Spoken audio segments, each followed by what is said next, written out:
दीवानापन episode 141। अब आगे। आशी पूरी तरह से शॉक में थी। उसका दिमाग ब्लैंक हो गया था। एक पल के लिए उसे कुछ समझ ही नहीं आया और उसी वक्त सारांश का भी दिमाग सुन्न पड़ गया था। दोनों एक दूसरे की आंखों में बस खामोशी से देख रहे थे। पूरे कमरे में सिर्फ उनकी भारी सांसों की आवाज गूंज रही थी। तभी आशी ने धीमी आवाज में कहा, मुझे पता है कि तुम्हें अब सच मालूम हो चुका है कि मैं ही आशी सूर्यवंशी हूँ। और अगर तुम्हें ये पता चल गया है तो तुम्हें ये भी समझ जाना चाहिए कि अगर मैं आशी सूर्यवंशी हूँ तो तुम मेरे कजिन ब्रदर हो। हम दोनों एक ही खानदान से ताल्लुक रखते हैं और जो कुछ हमारे बीच हुआ वो एक तरह से पाप था। उसकी आवाज टूट रही थी। उसकी आंखों में गहरा दर्द था। अब इस पाप को हमें यहीं खत्म कर देना चाहिए। सारांश, प्लीज मुझे मजबूर मत करो। मैं पहले ही बहुत गिल्ट में जी रही हूँ। अगर तुमने मुझे और मजबूर किया तो शायद मैं खुद को टूटने से नहीं रोक पाऊंगी। आशी की कांपती हुई आवाज हवा में घुल गई। अगले ही पल सारांश ने उसे कसकर अपनी बाहों में भर लिया। आशी उसके सीने से लगकर किसी छोटे बच्चे की तरह बिलख पड़ी। वो बच्चा जो 19 साल पहले ही कहीं खो चुका था, जिसे हालातों ने पत्थर दिल बना दिया था, लेकिन वो अंदर से आज भी टूटा हुआ था। सारांश की बाहों में वो फूट फूट कर रो रही थी, जैसे बरसों का दर्द आज अश्कों के जरिए बह जाना चाहता हो। वो इतनी जोर से रो रही थी कि सारांश एक पल को लड़खड़ा गया और आशी वहीं जमीन पर बैठ गई। सारांश भी तुरंत घुटनों के बल झुक गया और उसे दोबारा अपनी बाहों में भर लिया। लेकिन इस बार उसने आशी को चुप नहीं कराया। कहीं ना कहीं उसे भी पता था कि आशी का रोना जरूरी था। आशी के अंदर गुस्सा इतना ज्यादा भरा था कि वो अक्सर अपनी तकलीफ को गुस्से में दबा लिया करती थी। वो कभी रोती नहीं थी, लेकिन आज जैसे बरसों से बंधी हुई कोई दीवार टूट गई थी। वो करीब आधे घंटे तक सारांश की गोद में सिर छुपाकर फूट फूट कर रोती रही। और जब तक उसकी आंखें भारी होकर बंद नहीं हो गईं, तब तक वो वहीं पड़ी रही। जब आशी सो गई तो सारांश ने धीरे से नीचे झुककर उसे देखा। उसकी आंखें बस उसी पर टिक गईं। एक मासूम और प्यारा सा चेहरा जो उसके सीने में छुपकर गहरी नींद में था। आशी के चेहरे पर वो मासूमियत झलक रही थी जो उसके जागते ही कहीं खो जाती थी। जब वो जागती थी तो किसी शेरनी की तरह बन जाती थी, जिसे किसी की परवाह नहीं होती, जो किसी से कोई लेना देना नहीं रखती। लेकिन इस वक्त वो पूरी तरह शांत थी, गहरी नींद में खोई हुई। सारांश कुछ पलों तक उसे निहारता रहा, फिर धीरे से झुककर उसके माथे को चूम लिया। आशी के गालों पर अब भी आंसुओं की लकीरें बनी हुई थीं। उसकी बंद आंखों के कोने तक लाल हो चुके थे। सारांश ने उसे कुछ पल और देखा, फिर धीरे से अपनी बाहों में ब्राइडल स्टाइल में उठा लिया। नींद में ही आशी उसके सीने से और ज्यादा सिमट गई। सारांश उसे लेकर कमरे में आया और बेड पर सुला दिया। उसके माथे पर हल्की सी किस करते हुए वो धीमे आवाज में फुसफुसाया, मुझे पता है कि तुम अभी गलतफहमी में हो कि हम ब्लड रिलेटेड हैं, लेकिन बहुत जल्द मैं तुम्हें सच से रूबरू करवाऊंगा। तुम्हें बताऊंगा कि हम खून से नहीं जुड़े हैं, क्योंकि मैं सूर्यवंशी खानदान का हिस्सा कभी था ही नहीं। मुझे इस परिवार ने गोद लिया था, मेरा सूर्यवंशी खानदान से कोई नाता नहीं है। वो हल्के से मुस्कुराया और धीरे से उसके बालों पर हाथ फेरा। और ना ही मेरी कोई बहन है आशी, पर इससे पहले मुझे तुम्हें तुम्हारी असली पहचान दिलानी होगी। मैं तुम्हें इस तरह खुद में घुटते हुए और सबसे अलग थलग नहीं रहने दे सकता। अब तुम्हें मैं और अकेला नहीं छोड़ सकता। बस तुम मेरा इंतजार करना। बहुत जल्द मैं तुम्हें सूर्यवंशी खानदान में तुम्हारी सही जगह दिलाकर रहूंगा। सारांश ने उसे एक आखिरी बार देखा, फिर धीरे से कमरे की लाइट ऑफ कर दी। सारांश ने हल्के से आशी के चेहरे को अपने अंगूठे से सहलाया तो आशी हल्के से कसमसा गई। उसे यूं रिएक्शन देता देख सारांश के चेहरे पर एक हल्की सी स्माइल आ गई। दूसरी ओर सूर्यवंशी पैलेस में भावना इस वक्त सोफे पर बैठी किसी गहरी सोच में डूबी हुई थी। तभी अचानक दरवाजा खुलने की आवाज आई। वो तुरंत अपनी जगह से उठ खड़ी हुई और खुद से बुदबुदाई, जरूर तन्मय आए होंगे। आज मैं उनसे बात करके ही रहूंगी। ये बात मुझे बहुत परेशान कर रही है और अब मुझे ये पूछना ही पड़ेगा। कुछ ही पलों में तन्मय अपने असिस्टेंट के साथ अंदर आया। उसे देखते ही भावना ने बिना कोई देरी किए कहा, तन्मय, मुझे आपसे कुछ जरूरी बात करनी है।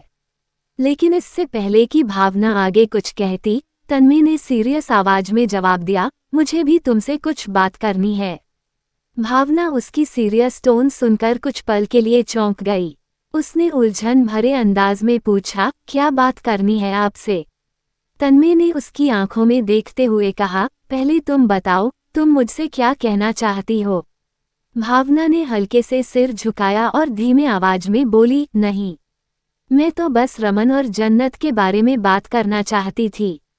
जैसा कि रमन अभी हॉस्पिटल में है, हालांकि उनकी हालत पहले से बेहतर है, और जन्नत को भी रिधान लेकर चला गया है, लेकिन फिर भी मुझे उनकी बहुत चिंता हो रही है।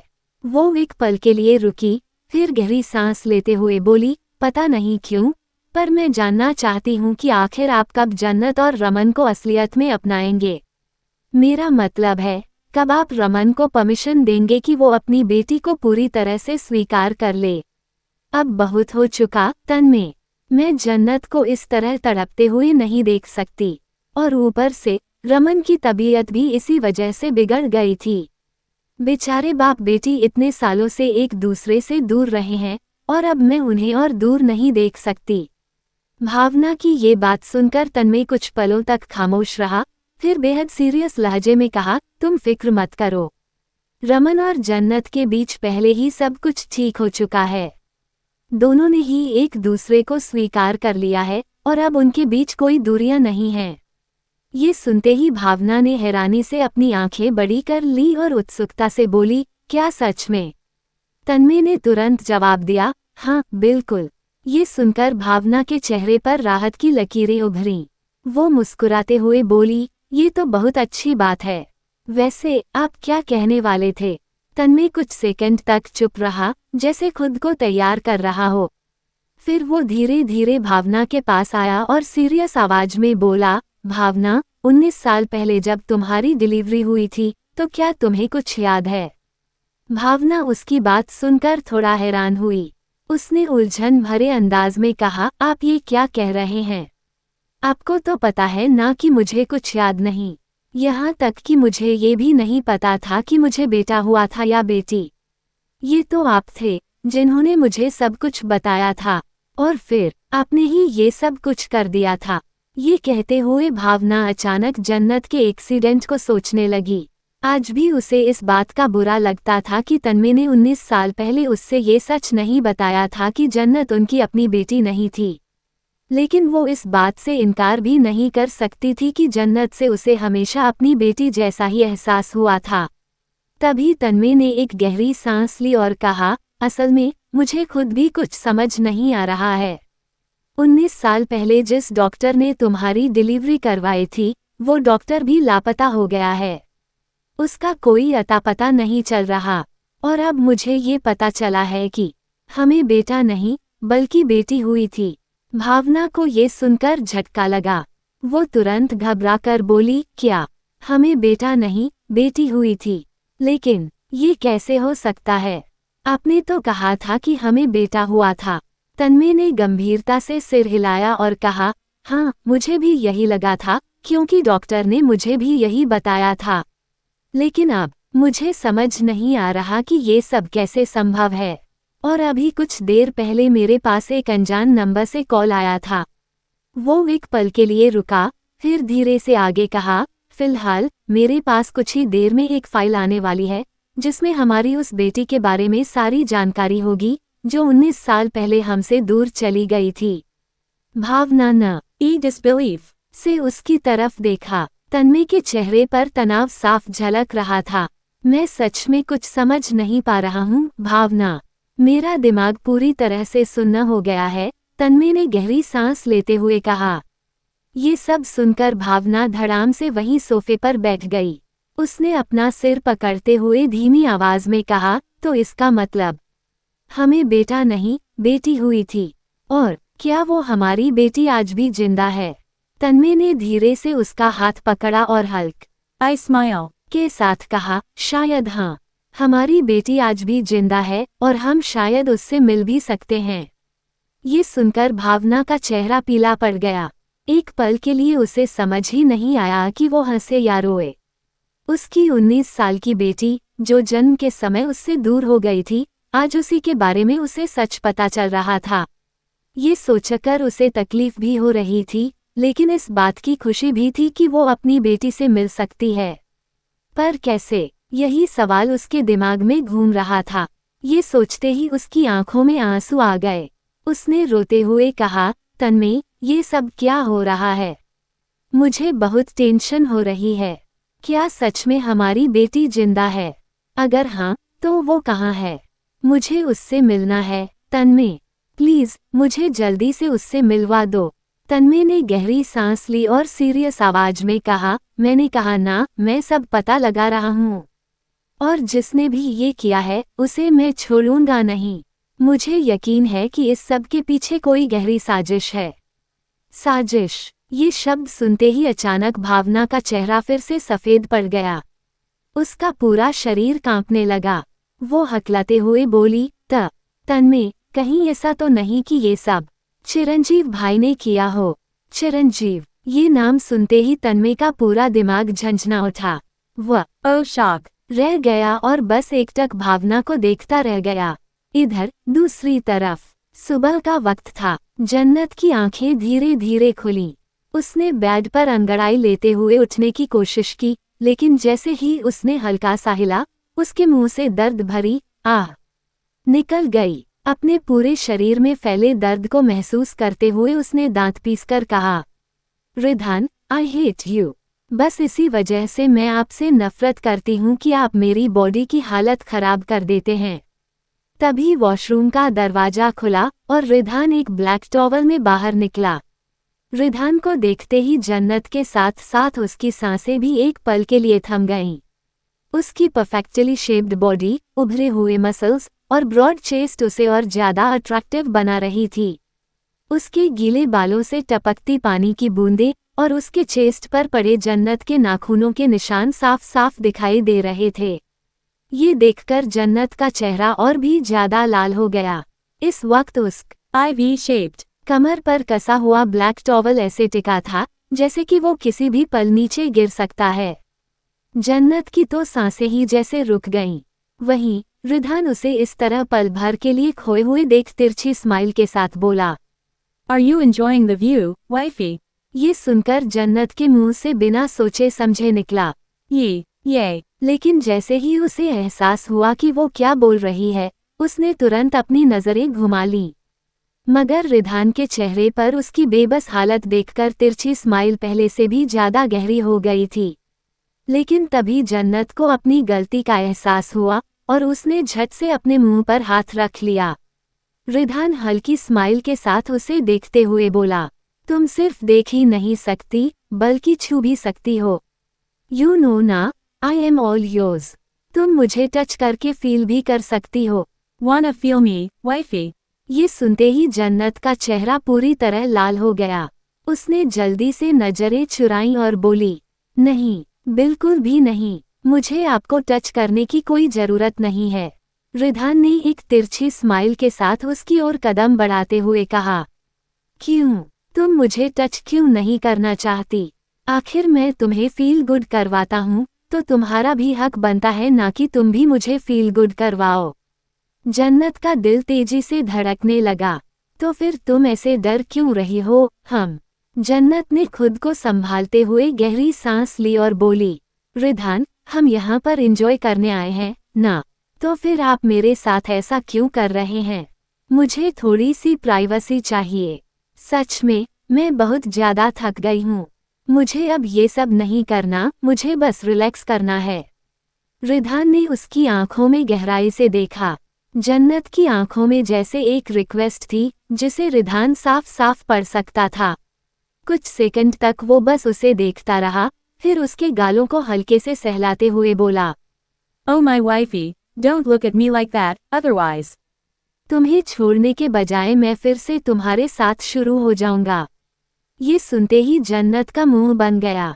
उसे ऐसा महसूस हुआ जैसे उसे कहीं जाकर खुद को छुपा लेना चाहिए। जन्नत बिना कुछ सोचे तेजी से बेड से उठी और लगभग दौड़ते हुए वॉशरूम की तरफ भाग गई।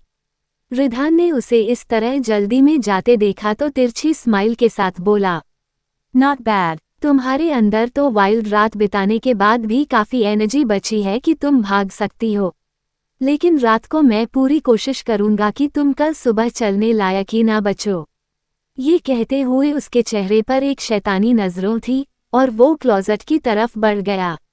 दोपहर का वक्त था। इधर दूसरी तरफ स्टडी रूम में इस वक्त रिधान अपने लैपटॉप पर गहरी सीरियसनेस के साथ काम कर रहा था।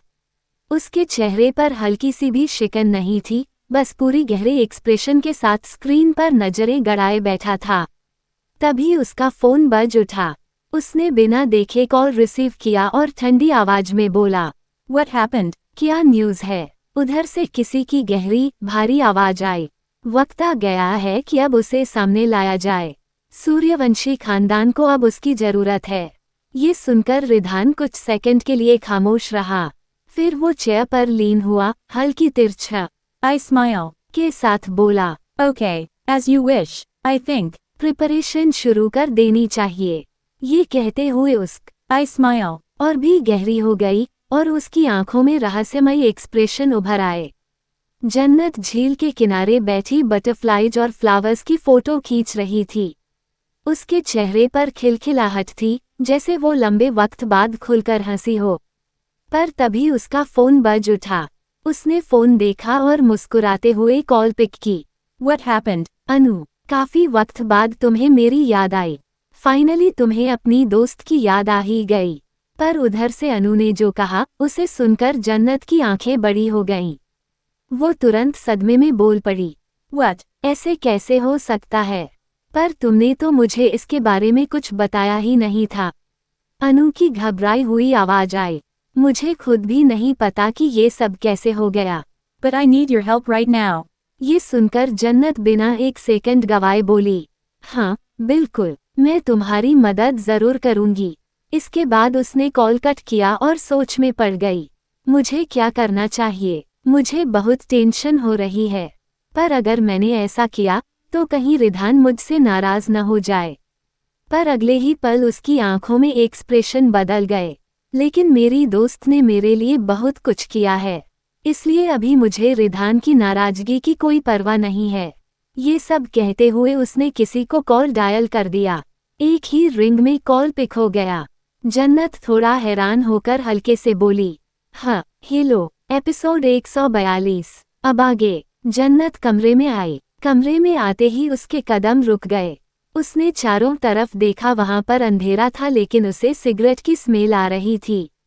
जन्नत को एक सेकंड के लिए कुछ अजीब सा महसूस हुआ, लेकिन वो चारों तरफ देखते हुए बोली, रिधान क्या आप कमरे में है? तभी उसकी नज़र सोफे की तरफ चली गई जहां उसे रिधान की परछाई दिखाई दी, जिसे देखकर वो रिलैक्स होते हुए बोली, रिधान आप कमरे में है तो आपने लाइट्स ऑफ क्यों की है? और क्या आप कमरे में सिगरेट पी रहे हैं? रिधान आपको पता है ना कि मुझे आपकी सिगरेट पीने वाली आदत बिल्कुल पसंद नहीं है। आप मेरे सामने सिगरेट क्यों पीते हैं? ये सब कहते हुए वो लाइट्स के तरफ बढ़ी, लेकिन तभी उसके कान में रिधान की भारी ठंडी आवाज गई, लाइट्स ऑन मत करना। ये सुनते ही जन्नत के हाथ अपनी जगह रुक गए। वो ना समझे में धीरे से बोली, रिधान क्या हुआ? सब कुछ ठीक तो है ना? आप ऐसे अजीब बिहेव क्यों कर रहे हैं?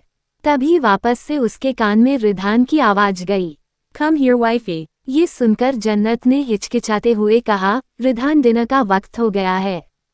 मैं आपके लिए डिनर बनाया है, चलिए ना चलते हैं डिनर करते हैं। रिधान ने वापस से कह, Hey, I said come here. जन्नत को बहुत ही अजीब सा फील हो रहा था। उसे पता था जैसे कि उसके साथ कुछ गलत हो जाएगा अगर वो रिधान के पास गई, तो जिस वजह से वो अपने कदम पीछे लेते हुए बोली, रिधान मैंने आपका फेवरेट खाना बनाया है, मुझे लगता है कि मुझे वो डिनर यहीं पर ले आना चाहिए, आप ना इंतजार कीजिए, मैं आ रही हूँ। लेकिन तभी रिधान गुस्से से चिल्लाया, तुम्हें एक बार में सुनाई नहीं देता? मैंने कहा ना मेरे पास आओ। ये आवाज काफी थी जन्नत को पूरी तरह हिलाने के लिए। वो अपनी जगह एकदम से खड़ी रह गई और रिधान को देखने लगी, जो अब अंधेरे में ही उसे बहुत ही भयानक तरीके से देख रहा था। जन्नत अपना थूक घटकते हुए बोली, रिधान आप गुस्सा क्यों कर रहे हैं? क्या मैंने कुछ किया है? रिधान ने इस बार अपनी ठंडी आवाज में कहा, तुम मेरे पास आओगी या मैं खुद तुम्हारे पास आऊं? लेकिन याद रखना अगर मैं तुम्हारे पास आया तो तुम दोबारा चलने लायक नहीं बचोगी। ये सुनकर अब जन्नत दूसरे ही पल तुरंत लगभग दौड़ते हुए रिधान के पास आई। वो सोफे के पास जाकर खड़ी होते हुए बोली, रिधान क्या हुआ आपको? आप इतना ज्यादा भड़के हुए क्यों हैं? आप ऐसे बिहेव क्यों कर रहे हैं जैसे कि मैंने कुछ कर दिया हो? तभी रिधान ने उसे सीधे अपने गोद में खींच लिया। जन्नत उसके गोद में पूरी तरह से बैठ गई। रिधान अपनी पकड़ उसकी कमर पर बनाते हुए बोला, हाँ तो तुम क्या कह रही थी? तुमने क्या बनाया है मेरे लिए? ये कहते हुए रिधान ने अपने सिगरेट को जूते के तले मसल दिया और अपना चेहरा उसके चेहरे से रब करने लगा। जन्नत को ठंडा महसूस हुआ। उसने धीरे से कहा, मैंने आपके लिए डिनर बनाया है, आई थिंक आपको डिनर कर लेना चाहिए। लेकिन रिधान अपना चेहरा उसके गर्दन के अंदर डालते हुए बोला, क्या तुम मुझसे कुछ बताना चाहती हो? ये सुनकर जन्नत ने हल्की स्माइल के साथ कहा, मैं आपसे क्या बताना चाहूंगी? मैं तो बस यही कह रही हूं कि चलिए डिनर कर लीजिए।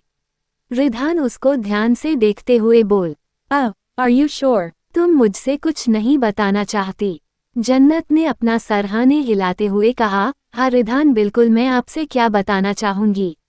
रिधान ने फिर से अपनी सख्त आवाज में कहा, तुम सच कह रही हो कि तुम मुझसे कुछ भी नहीं बताना चाहती? जन्नत ने इरिटेट हुए कहा, रिधान ये क्या कह रहे हैं आप? मुझे कुछ समझ नहीं आ रहा है।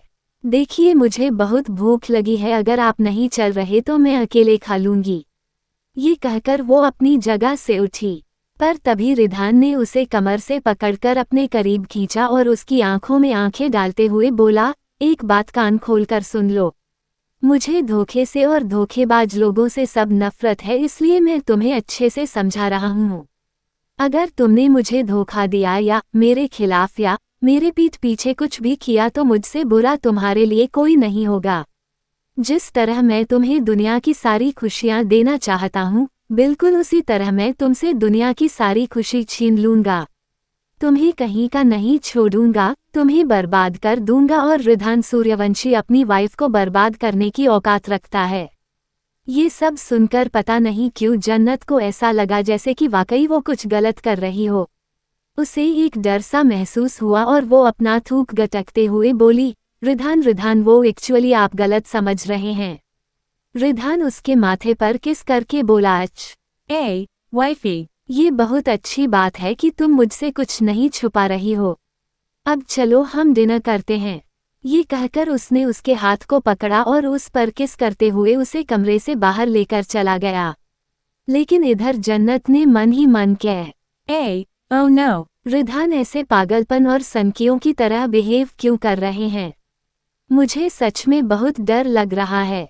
मुझे ऐसा लग रहा है जैसे कि वाकई में कुछ गलत कर रही हूँ। पर मैं क्या करूँ? मैं रिधान से अभी ये सब नहीं बता सकती। अगर मैंने उन्हें बताया तो वो पता नहीं क्या करेंगे और तो मुझे गलत समझेंगे। मेरा एक बार काम हो जाए, उसके बाद मैं आराम से बता दूंगी, मैं संभाल लूंगी, इतना तो मुझे पता है। रिधान उसके तरफ चेयर खींचते हुए कहा, कहाँ खोई हुई हो, बैठो और हम डिनर करते हैं। ये सुनकर वो अपने सोच से बाहर निकली और जल्दी से अपना सर हिलाई। वो चेयर पर बैठ गई। रिधान भी उसके साथ बैठ गया। रिधान ने खुद उसके प्लेट में डिनर सर्व किया और स्माइल के साथ बोल, oh, let's eat wifey। ये कहकर उसने अपने हाथों से उसे खिलाया। तो जन्नत ने कहा, रिधान मैं खुद से खा लूंगी, मेरे हाथ हैं। लेकिन रिधान ने अपनी सर्द आवाज में कह, I said eat। ये सुनकर ना चाहते हुए भी जन्नत ने उसके हाथ से खाना शुरू किया। पता नहीं क्यों पर उसे अभी इस वक्त रिधान का बिहेवियर बहुत अलग लग रहा था, लेकिन उसने किसी तरह खुद को संभाला। डिनर खत्म हुआ और रिधान उठकर सीधे स्टडी रूम में चला गया। ये देखकर जन्नत ने मुंह बनाकर कहा, रिधान यहाँ पर एंजॉय करने आए थे या फिर अपना काम करने? मैं देख रही हूँ वो ज़्यादा से ज़्यादा स्टडी रूम में वक्त बिता रहे हैं, लेकिन अच्छा भी है, वो मेरे पास आते हैं तो मुझे प्रॉब्लम ही देते हैं। अब मैं सुकून से सोऊंगी। ये कहकर वो बेड पर आराम से लेट गई। उसे लगा कि उसे नींद आ जाएगी, पर वो करवट बदलने लगी। शायद उसे रिधान की बाहों में सोने की इबादत हो गई थी। वो मुंह बनाकर टाइम देखते हुए बोली, 12 बजे बज गए पर मुझे नींद नहीं आ रही है। रिधान भी ना मुझे पहले अपनी आदत लगा देते हैं और फिर खुद गायब हो जाते हैं, पता नहीं कब वापस आएंगे। इतनी देर तक काम करने की क्या जरूरत है? क्या मुझे जाना चाहिए? क्योंकि सच में मुझे नींद नहीं आ रही। ये कहते हुए वो आखिर में अपनी जगह से उठी और सीधे स्टडी रूम की तरफ बढ़ गई। स्टडी रूम के बाहर पहुंचकर उसने धीरे से गेट खोला और बोली, रिधान मैं अंदर आ रही हूँ।